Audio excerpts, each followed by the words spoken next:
Tara, maglubang island tayo. Ito yung hidden paradise ng Pilipinas. This hidden gem has powdery white sand, crystal clear water, at chill island vibe na siguradong magugustuhan mo. Tara! Papasyal din namin kayo sa Cabra Island. May lumang lighthouse dito na panahon pa ng Kastila. Dito, mas marami pang baka kaysa tao. Parang nasa ibang bansa ka talaga. At bibisitahin din natin ang higanting rebulto ni Mama Mary na sinasabing nagpakita dito noong 1960. Huwag kayong bibitaw. Follow me on this 3-day, 2-night adventure. At mag-subscribe na din kayo sa Travel Guide to Anywhere. Maaga pa lang gising na ako for a 5 a.m. van pick-up dito sa Makati. Message me for reservation para mag-guide kayo. Pagdating ng 7 a.m. nasa Nasugbu Pier na kami after 2 hours ride. Pero dahil holiday, ang hirap magpa-reserve ng boat papuntang Tili.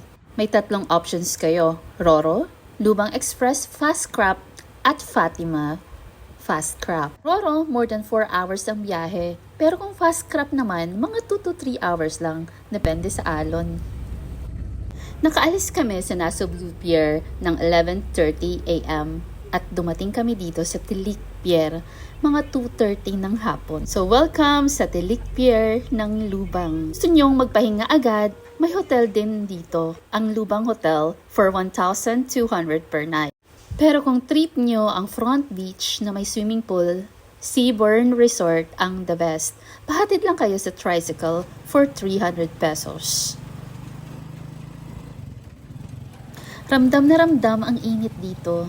Typical April weather, sobrang tuyo at mainit. Kaya make sure ready na ang sunscreen at syempre huwag kalimutan ang tubig. Seryoso, hydrate or evaporate. Ganyan talaga, mainit sobra pero sulit naman sa lugar. Worth it. Bandang hapon, at dahil low tide, nagsimula na kaming manghuli ng sea urchins at crab.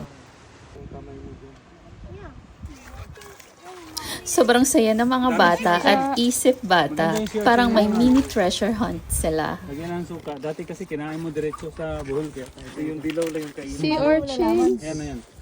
Oh, Nakakatusok yan. Hindi yan yung itim yung nakatutok. oh, Soft brave. yan. Ayaw siya pa. Picture pin. Ipakita mo yan. Ganun mo. That's mine.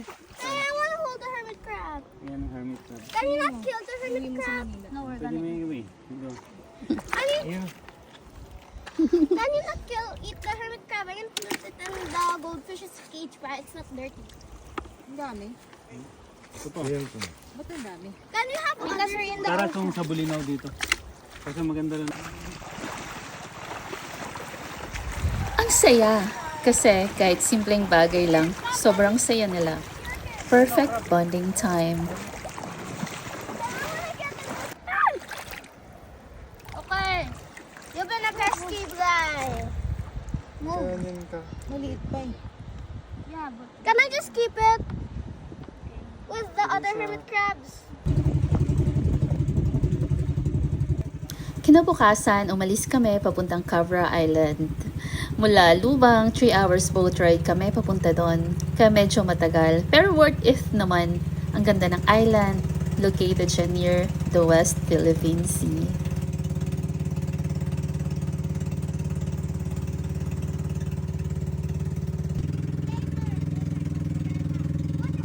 Ang Cabra Island ay may rich history rin. Dati, parte siya ng isang malaking military base nung panahon ng Kastila at ng mga Amerikano. Kilala ito sa lighthouse na itinayo noong 1900s para mag-guide sa mga barko na dumadaan sa West Philippine Sea. Hanggang ngayon daw, nandyan pa rin yung lighthouse na pupuntahan natin mamaya. Ang Cabra Island ay kinuha ang pangalan sa isang uri ng hayop, ang cabra o goat sa Tagalog. Dati raw kasi marami yung kambing dito, kaya tinawag itong Cabra Island. Tanaw na yung dalampasigan. Hindi siya white sand, pero golden sand na kumikinang sa ilalim ng araw. Sobrang tahimik ng isla. So, dito, yung bangkero namin agad tumawag ng tricycle para matour kami sa buong isla. Ang presyo ng tricycle ay 650 per tricycle. Iikot na kayo sa buong isla. Sulit na din.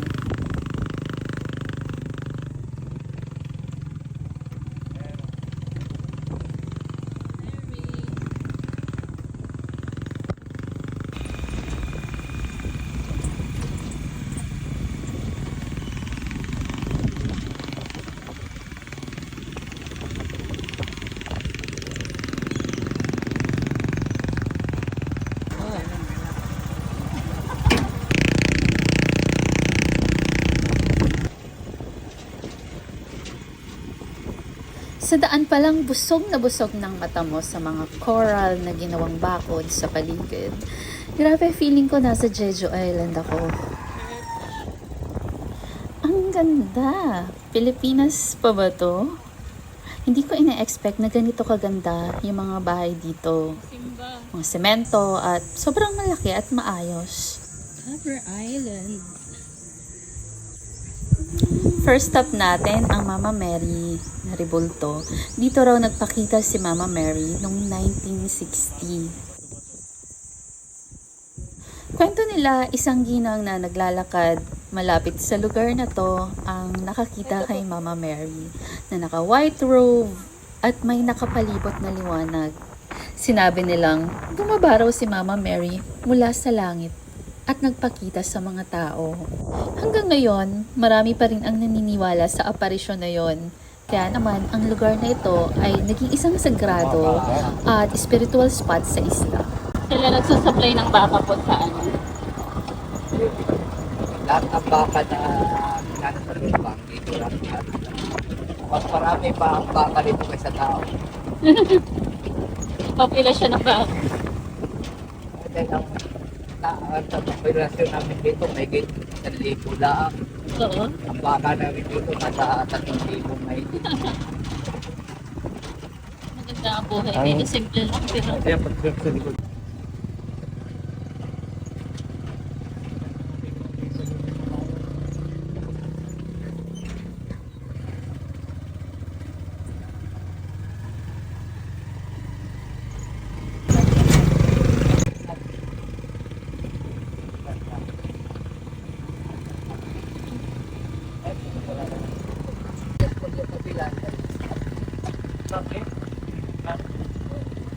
tingnan nyo naman yung school dito. Cabra Elementary School.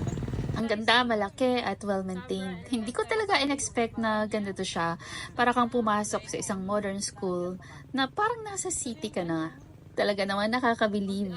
It's just show na pati sa malalayong isla, mataas ang pagpapahalaga nila sa education. See? That is so good.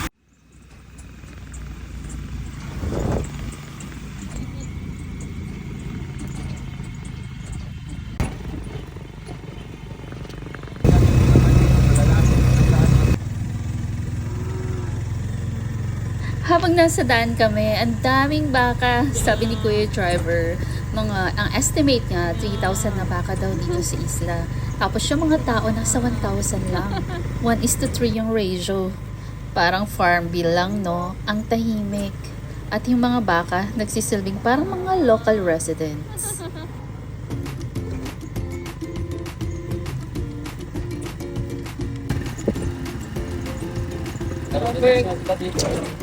Ha? May?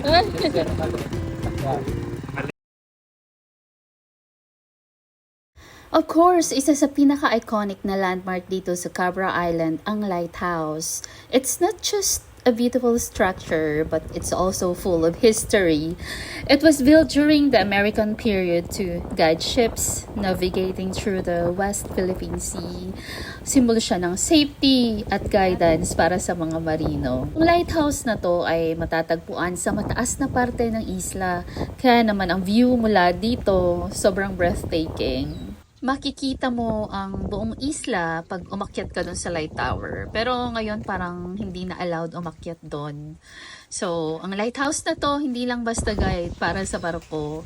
Para din siyang inspirasyon. Sobrang ganda ng history at beauty ng lighthouse na to. Kung nandito ka sa Cabra, di mo pwedeng palampasin ang lighthouse. Isa itong time capsule na nagsasabi ng kwento ng isla at ng mga taong dumadaan dito. Pati na syempre ang maritime history.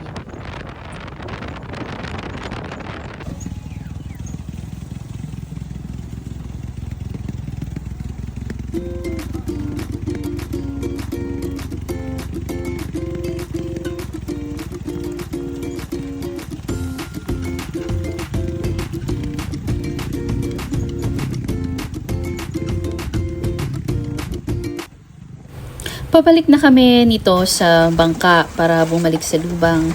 Ayaw rin naming maabutan ng padilim kasi ang taas ng alon.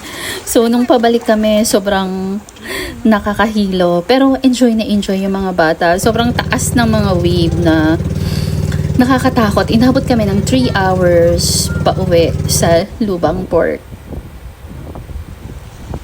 So, andito na uli kami sa Lubang. Dito sa Lubang, maganda yung sand. It's really a white sand. Kaya lang medyo may mga plastic na bote na rin sa daan. Hindi ko alam, siguro dito bumabagsak yung mga basura galing sa ibang isla. Isa nga pala sa pinakasikat na bahagi ng kasaysayan ng Lubang ay noong World War II, kung saan ang isla ay naging hideout para sa mga Japanese soldier. After the war, isang remarkable story ang nangyari. Isang Japanese soldier, si Hiroo Onoda, ay natagpuan pa sa isla noong 1974. 29 taon matapos ang digmaan. Patuloy pa rin siyang naglilingkod sa kanyang misyon at hindi niya alam na tapos na ang laban.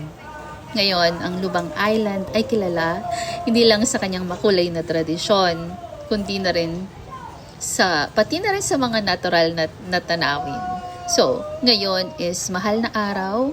Makikita mo, ang dami pa rin talagang tradisyon dito sa Lubang. Meron silang penitensya sa gabi, nagbubuhat ng cross, mga nagpapasyon. Makikita mo halos lalaki ang namumuno sa pagkanta ng pasyon.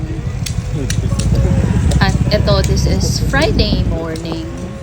Yan, makikita mo sa daan, ang dami pa rin nagpepenitensya. Papunta kami sa Look ngayon.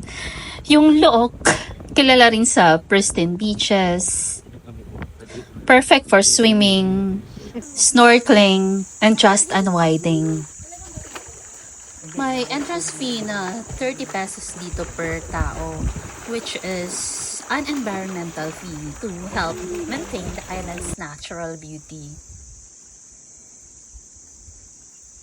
Kung gusto mo ng peaceful getaway, Luok is definitely the place to be, surrounded by breathtaking views of the sea and mountains. Isang unforgettable experience ang naging trip namin dito sa Luok, Lubang Island with my pamangkins. We spent half a day snorkeling at talagang sobrang ganda ng underwater world. Daming lumalangoy na isda, para kang nasa aquarium. After that, we cook fresh seafood and sobrang saya at satisfying ng feeling ng pagkain na kami mismo yung nag-prepare, hindi pala, sila pala.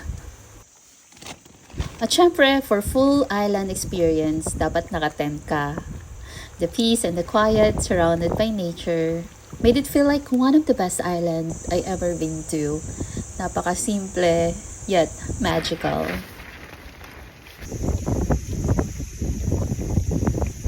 Kailangan magpakita din daw tayo sa vlog.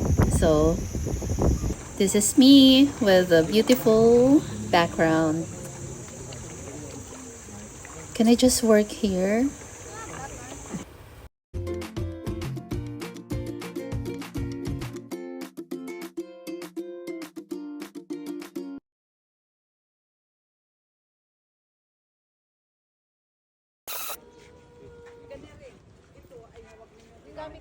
After 3 incredible days of adventure, it's time to head home.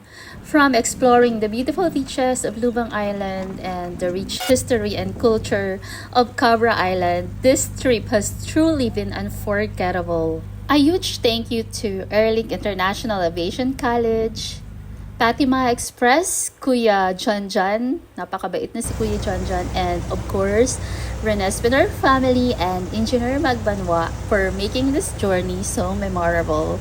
So, until our next travel, dito lang sa Travel Guide to Anywhere, please click like and subscribe.